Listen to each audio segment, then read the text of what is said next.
मिफ्ता इस्माइल साहब तारुफ के मोहताज नहीं हैं, साबिक वज़ीर ख़जाना तो हैं ही हैं, मगर इन्होंने अपनी हाल ही में अपनी पार्टी अवाम पाकिस्तान के नाम से की है। ये उसके जनरल सेक्रेटरी हैं, शाहिद खाकान अब्बासी उसके कन्वीनर हैं।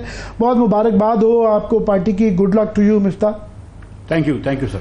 मैं इसलिए भी मज़ीद खुश हूँ कि ज़ातियात की आपकी जो ख़ास तौर पे आपका शाहिद खाकान अब्बासी का कि सियासत के अलावा जो है ना इश्यूज़ के जो पाकिस्तान के इश्यूज़ हैं, आप लोग इन इश्यूज़ के ऊपर बहुत ज़्यादा बात करते हैं। तो ज़रूरत है और पहले भी थी कि बजाय इसके कि ही सेड शी सेड करते रहें, किसने क्या कहा, इश्यूज़ पे आए जाएँ कि प्रॉब्लम्स क्या हैं और उनके क्या सोल्यूशन है। तो पहले मैं थोड़ा सा जो इस वक्त सूरत-ए-हाल है कि उस पर आपका लूँगा, फिर आपसे जो आपके पास सोल्यूशंस हैं वो बारी बारी मैं उन सोल्यूशंस की तरफ आऊँगा। पहले तो बजट का इसका जो मैंने थोड़ा सा नक्शा पेश किया है, ओवरऑल मैं ना आप कहूँ कि जिस तरह अली परवेज़ साहब ने नक्शा खींचा कि एवरीथिंग इज़ हंकी डोरी, इज़ इट सो? आपको भी ऐसे ही लगता है कि हंकी डोरी है? बहुत अंडर द सर्कमस्टांसेस ये बेस्ट बजट था? आबिर भाई देखें, अगर आप अखराजात देखें तो लगता है कि हंकी डोरी है, हर चीज़ बहुत अच्छी है, पाकिस्तान में पैसा जो है वो वाफर है। तो हुकूमतों ने अपने अखराजात बढ़ा दिए, जारी अखराजात करंट एक्सपेंडिचर्स जो है वो 24% से बढ़ा दिए सूद के अलावा भी, और डेवलपमेंट एक्सपेंडिचर्स 30% से बढ़ा दिए। और हुकूमत पाकिस्तान वफाक की और चारों सूबे की, और ये सब एक ही टैक्स पे पलते हैं, तो ये चारों सूबों की हुकूमत पाकिस्तान के जो टैक्सेस आप अखराजात देखें तो 30,000 अरब रुपया है, जो हमारी GDP का 25% हिस्सा है। यानी कि 25% कौमी आमदन जो है वो हुकूमत ने ले ली अपने अखराजात के लिए। उन 30,000 अरब में से वो 500 अरब रुपया तो बेनज़ीर इनकम सपोर्ट प्रोग्राम में गरीब लोगों को कैश वापस कर देते हैं, तो वो उनके खर्चे से निकल गए। बाकी वो 29,500 रुपया अपने ऊपर खर्च कर रहे हैं। तो एक तरफ देखा जाए तो वहाँ तो चीज़ें बड़ी हश लशपश हैं, वहाँ पे कोई मसला नहीं है। दूसरी तरफ आप देखा जाए तो अब प्राइम मिनिस्टर साहब 21% जो है उन्होंने अपना एक्सपेंडिचर बढ़ा लिया है। 24% ये करंट एक्सपेंडिचर्स की करंट एक्सपेंडिचर। अच्छा, उसके बाद अगर आप दूसरी तरफ देखें, जहाँ पे वज़ीर आज़म साहब कहते हैं कि कौम मुश्किल में, हमको कौम को बचाना है, वज़ीर आज़म साहब कहते हैं कि हमको कमर कसनी होगी, सेक्रीफाइस देनी होगी। तो सेक्रीफाइस आप ये ले रहे हैं सर कि आप डब्बे के दूध के ऊपर, पैकेज मिल्क के ऊपर टैक्स लगा रहे हैं, आप बच्चों के दूध के ऊपर टैक्स लगा रहे हैं। एक आदमी को हार्ट अटैक होता है, उससे पहले कि उसके दिल में स्टेंट लग सके, आप बोलते हैं पहले 18% टेल टैक्स रख दे इधर। चैरिटेबल हॉस्पिटल्स चलती हैं ज़कात के पैसों से, जो बैकबोन है हमारी मेडिकल सर्विसेज का, क्योंकि हुकूमत के अस्पतालों के हाल आपने देखे हैं।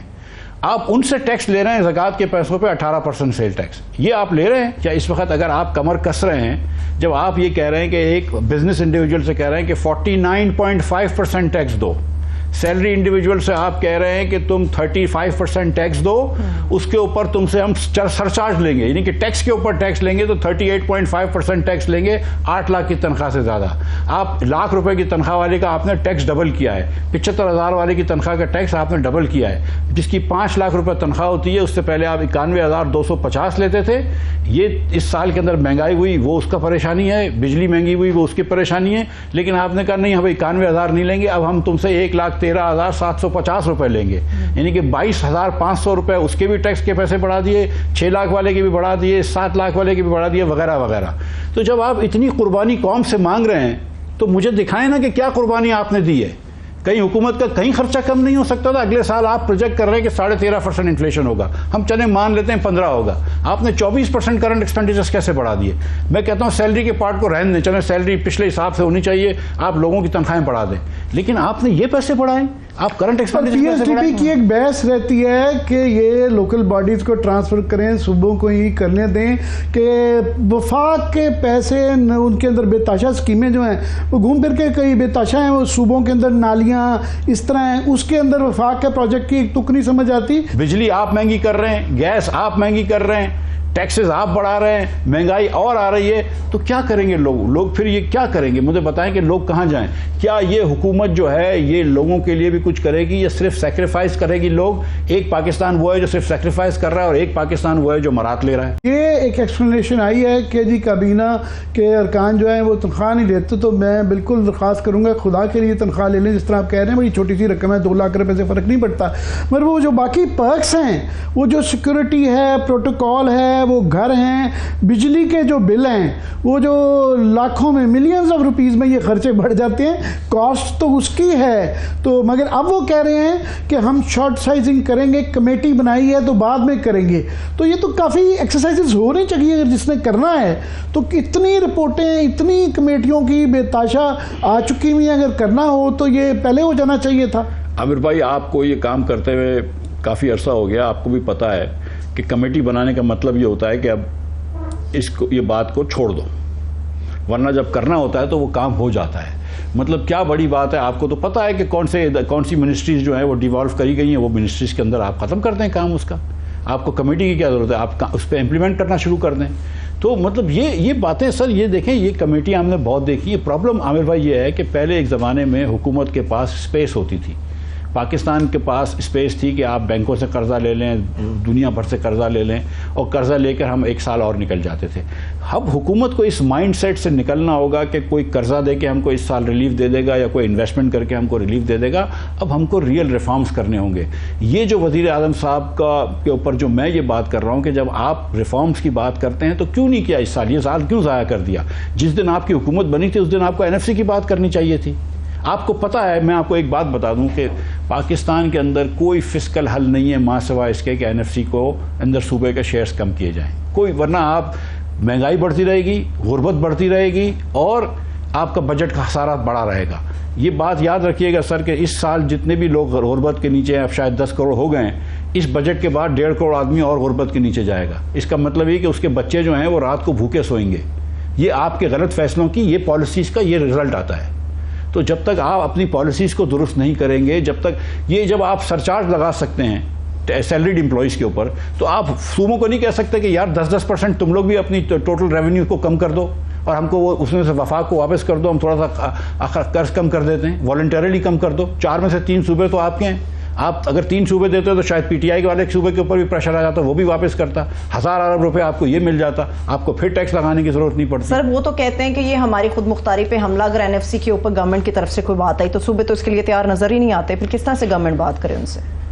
बहन, अगर आप NFC को नहीं चेंज करेंगे तो पाकिस्तान की सालमियत के ऊपर ख़तरा है। तो अब आप देख लीजिए कि आपको पाकिस्तान की सालमियत ज़्यादा ज़रूरी है या सूबों की नाम नहाद खुद मुख्तारी।